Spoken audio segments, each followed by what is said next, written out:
Coucou tout le monde, j'espère que vous allez bien. Aujourd'hui je vous présente une petite vidéo make-up et en même temps coiffure, d'accord, sur ce look, d'accord. Donc hop, c'est un look de fête, super bam dans ta face, super énergique avec ce semi-cut crease, tu vois, les tons un peu rougeâtres. Dans le coin externe et voilà la cut crease pailletée, blanche, vraiment quelque chose qui claque, les faux cils en mode. Et puis petite bouche nude quand même, histoire de voilà. Mais vous pouvez très bien changer la bouche et faire quelque chose d'encore plus punchy. Et cette coupe, alors je pense que vous reconnaissez peut-être cette perruque. C'est celle que je vous ai présentée quand je vous ai montré comment faire votre perruque. Donc je mets la petite vidéo ici, donc je vous ai montré comment faire une perruque. Et c'est la même, j'ai juste customisé le tout comme d'hab. Vous me connaissez, la customisation et moi, ça fait deux. J'ai coupé une frange parce que de base je voulais juste une perruque avec une frange que je puisse mettre le matin, enlever, mettre, enlever sans avoir à voilà, m'inquiéter du est-ce que ça va bien ressortir devant, machin. Une frange c'est vraiment top et j'adore porter la frange de base. Et je l'ai coupée plus courte pour avoir plus de volume parce que c'est une perruque avec des mèches assez fines en fait, d'assez grosses boucles et il me manquait du volume. Je vais encore jouer dans les bouclettes, les défaire en fait et les crêper pour avoir plus une espèce de boule comme ça parce que c'est le look que j'adore et je trouve qu'il va mieux à mon visage. Donc je vais vous montrer comment j'ai coupé cette perruque plus la frange. Honnêtement c'est fait très vite fait à l'œil, ok, mais je me suis dit au cas où vous me demandez comment j'ai fait, je le filme comme ça, voilà c'est là, mais c'est vraiment pas du travail de pro. Je vous conseille pas de le faire avec vos cheveux par exemple, là aller chez un coiffeur ou avec quelqu'un qui connaît son truc, mais voilà. Petit look de fête pour le nouvel an, Noël, tout ça. J'espère que ça va vous plaire. Dites-moi s'il vous plaît en commentaire les prochaines vidéos que vous avez envie de vous... Pardon, dites-moi en commentaire les vidéos que vous avez envie de voir de moi en fait. Si vous voulez plus de tuto make-up, si c'est le cas, un peu dites-moi les tons, si vous voulez peut-être un smokey eye noir, quelque chose de plus nude, ou encore des make-up de fête, ou si vous voulez voir des vidéos capillaires sur les perruques ou sur mes cheveux, machin. Dites-moi tout ça parce que des fois t'es là et tu sèches, ou j'ai envie de faire du contenu qui vous plaît autant qu'il me plaît à moi. Et c'est pour ça que ce soit, tu vois, que ce soit une belle discussion et tout, que vous me dites, machin. Donc bon, je vous laisse. Pour une fois, je fais une intro à mes make-up et forcément, l'intro dure 5 minutes. Mais enfin bref, j'espère que vous allez kiffer. On se retrouve dans les commentaires. Je fais plein de bisous. Me revoilà les amis, du coup comme d'hab, j'ai posé mon scotch, mes yeux sont primés avec de l'anti-cerne et scellés avec de la poudre, les sourcils sont faits, donc on se rapproche. Là, je vais mélanger les deux teintes de la palette Modern Renaissance de chez ABH. Vous inquiétez pas, le tout sera en barre d'infos. C'est des oranges assez légers qui se rapprochent de ma carnation. Ça va être mes premières teintes de transition, vraiment, pour que le tout se fonde assez uniformément sur la paupière. J'insiste énormément dans mon coin externe parce que je veux vraiment que le coin externe soit assez aiguisé, soit bien sharp grâce au scotch. Et du coup, je concentre la couleur à cet endroit. Ensuite, la teinte rougeâtre, le Red Ochre de la palette encore ABH, et je vais venir concentrer ça dans mon coin externe de l'œil et dans tout le creux de paupière à peu près.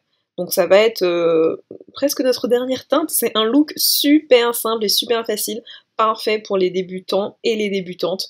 Donc je mets ça partout dans mon creux de paupière et on insiste énormément sur le coin externe. Vraiment, c'est là qu'on va voir... l'effet super cat-eye grâce au scotch et du coup plus il y a de pigments, plus cet effet va ressortir et j'adore ça. J'essaie de mettre cette couleur assez haut dans mon creux de paupière. Ensuite, la teinte Crucifix de la palette Saint and Sinner de chez Kat Von D pour intensifier ce creux de paupière.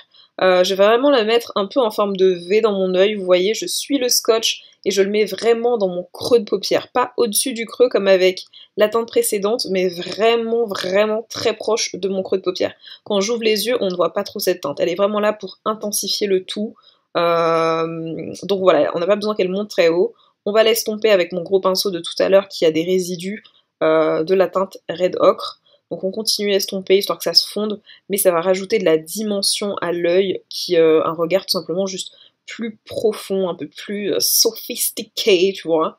Et maintenant, je vais rajouter encore la teinte rouge au-dessus du creux de paupière pour que quand j'ouvre les yeux, en fait, ça se voit, parce que j'ai des paupières un peu des hooded eyelids, donc des espèces de poches, je sais pas, j'ai très peu de paupières mobiles, et du coup, c'est chiant. Donc voilà. Ensuite, la star du show, la cut crease. Là, j'utilise mon anti-cerne de chez Kat Von D. Utilisez ce que vous avez sous la main pour tracer ma cut crease. Donc là, je vais venir légèrement au-dessus de mon creux de paupière parce que comme je vous l'ai dit précédemment, j'ai des paupières en forme d'un peu de poche et du coup, on voit pas bien quand je mets du fard sur mes paupières mobiles. Du coup, je monte juste au-dessus de la paupière mobile très légèrement pour que même quand j'ouvre les yeux, on voit le tout, tu vois, on voit les paillettes, on voit la fiesta, et du coup c'est pour ça que je monte juste au-dessus, très légèrement, de mon creux de paupière. Si vous avez de sublimes paupières, super larges et tout, c'est pas la peine, mais j'ai des tout petits yeux et du coup c'est pas top. Donc vous verrez ça, quand je vais ouvrir les yeux, on verra mon anti-cerne, et ça c'est top. Là je vais sceller tout ça pour que mon fard accroche bien, donc c'est ma poudre translucide, Sacha Buttercup, comme je vous l'ai dit, le tout sera en barre d'infos. Donc vous voyez, quand j'ouvre, on voit légèrement l'anti-cerne, et c'est ce que je veux.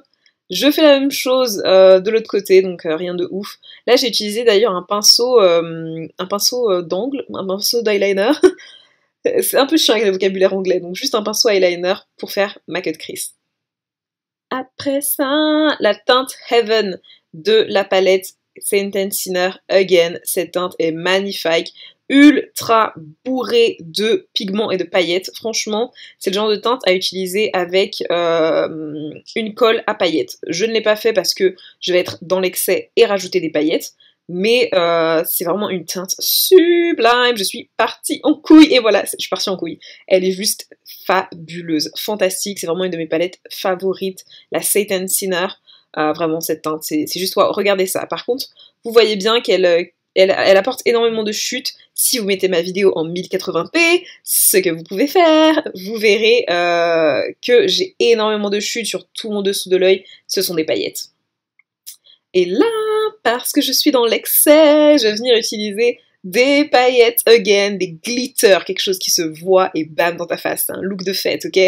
Donc je rajoute, c'est vraiment optionnel, vous n'avez pas à le faire parce que la teinte en elle-même est déjà ultra pailletée. Mais je trouve que c'est essentiel, d'accord? C'est Noël, c'est le nouvel an, même si vous savez que je vais utiliser des glitters no matter what, no matter when, mais voilà. J'avais besoin que ce soit genre vraiment lumineux, tu vois, que ça claque. Du coup, j'ai rajouté des glitters partout sur la paupière où j'ai mis mon fard.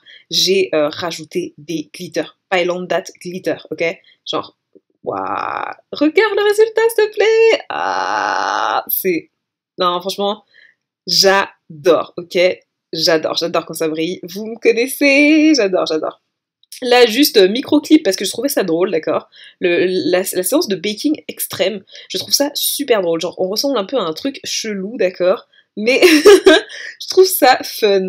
Ma routine teint, je vous la mettrai comme d'hab en i. C'est pour ça que je l'ai pas filmée parce que, ben, écoutez, vous la connaissez déjà. Là, je rajoute juste la teinte rougeâtre sur ma paupière du bas. J'oublie tout le temps le nom de ce truc, putain, c'est dingue. Bref. Je fais ça très légèrement parce que la star du show, c'est vraiment les glitters. Là, je vous retrouve pour ma petite coupe, maintenant que le make-up est presque fini. Là, je vous ai dit, franchement, c'est une partie freestyle. Je vous ai juste montré ce que j'ai fait, c'est pas un tuto. J'ai juste commencé à couper ma frange, d'accord? Ne faites pas ça à la maison sur vos propres cheveux. Moi, j'ai coupé jusqu'à ce que je puisse voir. Et j'ai coupé encore un petit peu pour que ce soit un peu, qu'on puisse voir mes sourcils. J'avais envie d'avoir une frange assez haute parce que d'habitude, avant, je portais la frange sur mes cheveux naturels et elle était très très basse et je voyais rien. Mais là, j'avais envie d'avoir une frange assez haute, un peu années 80 par là. Du coup, c'est ce que j'ai fait. Je coupe un peu partout, un peu où je le sens. Voilà. Donc, comme c'est une perruque, c'est pas mes cheveux, elle a pas coûté très cher, je me permets de couper un peu n'importe comment. Mais ce sont des ciseaux,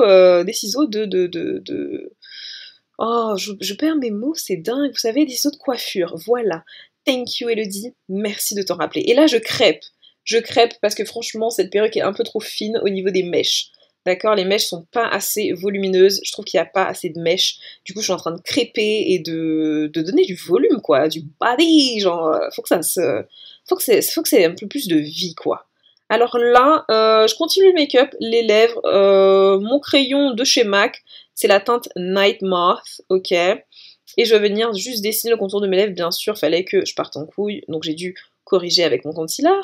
Mais je vais estomper la teinte du crayon à lèvres dans mes lèvres pour que ce soit quelque chose de plus foncé, parce qu'après je vais venir ajouter un liquid lipstick de chez ABH, la teinte Ashton.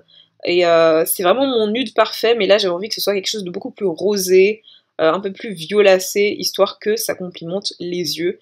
Et voilà, c'est pour ça que j'ai mis le crayon en dessous, mais vous êtes libre de changer le look. Là, c'est là où je suis vraiment partie en couille et je me suis dit, je veux quelque chose de plus court, c'est quoi? Ça me va pas là, ça fait un peu coupe mulet, j'aime pas. Du coup, j'ai coupé en carré. Et en carré, je trouve ça fun, c'est frais, ok, pourquoi pas. Ça fait encore cet effet années 80, donc un peu Whitney Houston, je sais pas si je m'avance trop, ok, mettre au rang de cette icône, mais voilà, ça m'a rappelé ça. Donc anyway, le look est terminé, j'espère que ça vous a plu. Si c'est le cas, vous me laissez un petit commentaire, des pouces bleus, tout ça en partage, vous savez déjà. Bref, des bisous!